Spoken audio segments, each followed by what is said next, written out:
Գյուրջան Կասկադ, հասանելի բնակարաններ 65 ամիս մարման ժամկետով։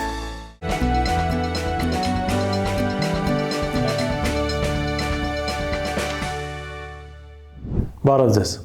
Փաստինֆոյի եթերում շարունակում ենք հետևել միջազգային իրադրությանը։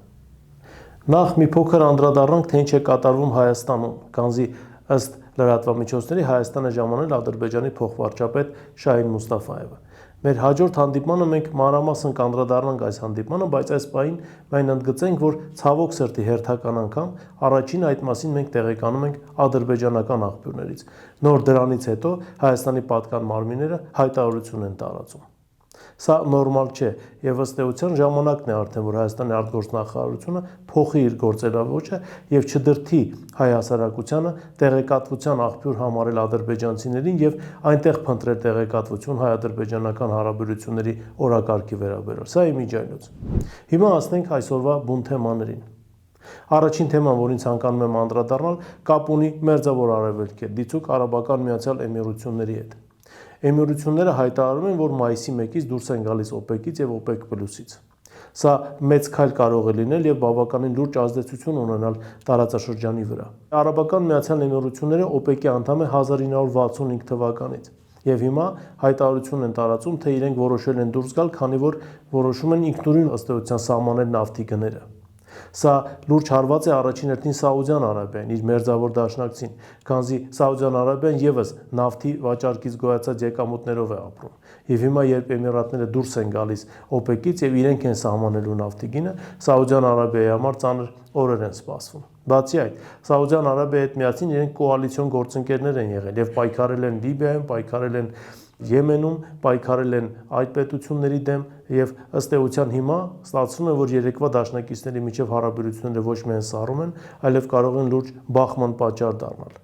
Նավթը այսօր որոշիչ գործոն է տարածաշրջանում եւ այն պետությունները, հատկապես Պարսից ծոցի էմիրությունների եւ մյուս փոքր թագավորությունների մասին է, որոնք տասնամյակներ շարունակ ապրել են միայն նավթի շնորհիվ, հիմա բավականին ծանր վիճակում հայտնվելով սկսել են, ինչպես ասում են, առաջինը լքել նավը։ Իրանի գործողությունները տվեց արդյունք։ Պարսից ծոցի դաշնակիցների միջև հարաբերությունները սրվում են եւ վստահ ենք, որ նոր հայտարարություններ են լինելու եւ նոր պետություններ են դուրս գալու OPEC-ից։ Սա համաշխարհային ճգնաժամ է եւ բավականին լուրջ հարված է հասցնելու համաշխարհային տնտեսությանը։ Իրանը կարողանում է տարածաշրջանում եւ աշխարհում իրավիճակ փոխել։ Իրանը կարողացավ ազդել համաշխարհային տնտեսական իրավիճակի վրա, Իրանը կարողացավ այնպես անել, որ իրենից է կախված լինելու համաշխարհային տնտեսության ապագան։ Սա բավականին լուրջ քայլ էր Իրանի Իսլամական Հանրապետության կողմից։ Վստահ ենք, որ Արաբական Միացյալ Էմիրություններից հետո գտնվելու են եւս այլ պետություններ, ովքեր հայտարարելու են OPEC-ից դուրս գալու մասին, քանզի շատ լավ հասկանում են այս պահին Հորմուզի նեղուցի փակ լինելու պատճառով Միացյալ Նահանգներն է վերցնում համաշխարհային շուկան եւ նավթ մատակարարում հիմնականում հարավ-արևելյան Ասիայի պետություններին։ Եվ եթե Արաբական Միացյալ Էմիրությունները մնում է OPEC-ի շրջանակներում եւ ստիպված է լինում նավթ վաճառել այն գնով, որով սահմանվում է այդ կազմակերպության կողմից,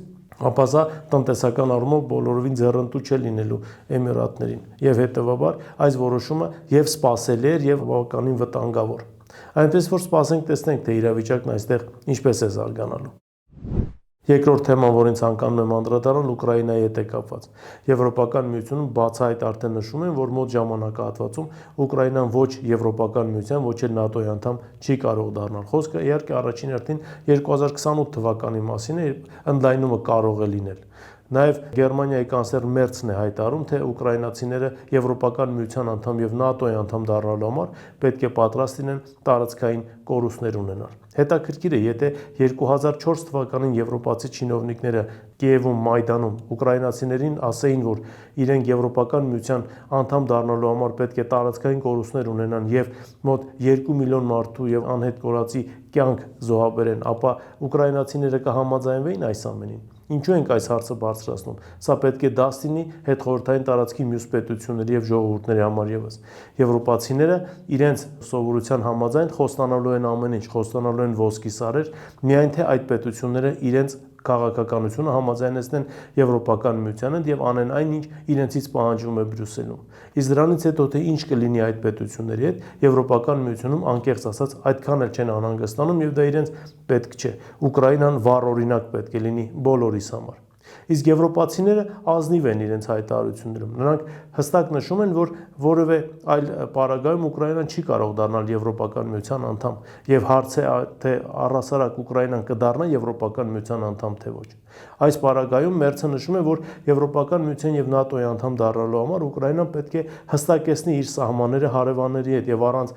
խնդիրների մուտք գործի Եվրոպական միություն։ Պարզ է, որ Ռուսաստանի հետ հարաբերությունները այնքան էլ մոտ ապագայում չեն կարգավորվելու, սահմանային խնդիրները այնքան էլ մոտ ապագայում չեն լուծվելու։ Հետևաբար ուկրաինացիներին են դնում փաստի առաջ եւ Մերցը ընտրությունը տալիս հենց ուկրաինացիներին։ Ցանկանում եք դառնալ Եվրոպական միության անդամ, շատ արագ դադարեցրեք պատերազմը, համաձայնվեք ցանկացած տարածքային զիջումների, եթե ձեր համար եվրոպացի լինելու հանգամանքը շատ կարեւոր է եւ Եվրոպական միության անդամ դառնալը դարձել է ձեր համար արտաքին քաղաքականության առաջնահերթություն։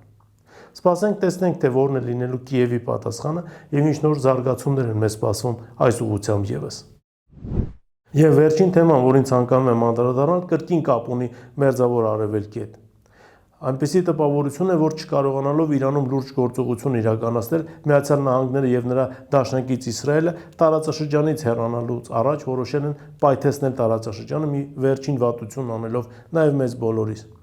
Ակնհայտ է, որ այնտեղ սկսվում է շիա-սունի բավականին լուրջ եւ սուր պայքար, որը կարող է վերածվել եղբայրասպան եւ արյունալի պատերազմի։ Արաբական Միացյալ Էմիրություններում ահաբեկչության դեմ պայքարի համատակ սկսել են ըստ էության հետապնդումները շիա-դավան իրենց քաղաքացիների նկատմամբ։ Նույնը արվում է Բահրեյնում։ Բահրեյնի կառավարության որոշմամբ մոտ 70 քաղաքացի զրկվել է քաղաքացիությունից սոցցանցերում եւ հրապարակային ելույթներում Իրանին պաշտպանելու համար։ Ես հիշեցնեմ, որ Բահրեյնի բնակչության ճնշող մեծամասնությունը շիա-դավան է եւ փոքրամասնություն սունի վերնախավը որոշում է կայացրել մոտ 70 քաղաքացու զրկել քաղաքացիությունից։ Սա, կրկնում եմ, բերելու է սունի-շիա արյունալի բախման եւ պատերազմի, ինչը ըստ էության բխում է Իսրայելի շահերից, քանզի անհանգիստ տարածաշրջանը միակ գրավականն է, որ Իսրայել պետությունը կարող է գոյություն ունենալ այս բարդ տարածաշրջանում։ Իսկ Միացյալ Նահանգների համար դեմքը փրկելու հիանալի հնարավորություն է։ Թող շիա եւ սունի դավան արաբները, ինչպես ասում են, եւ մահմեդականները պայքարեն միմյանց դեմ, իսկ իրենք այս խառնաշփոթում կկարողանան օգուտներ քաղել,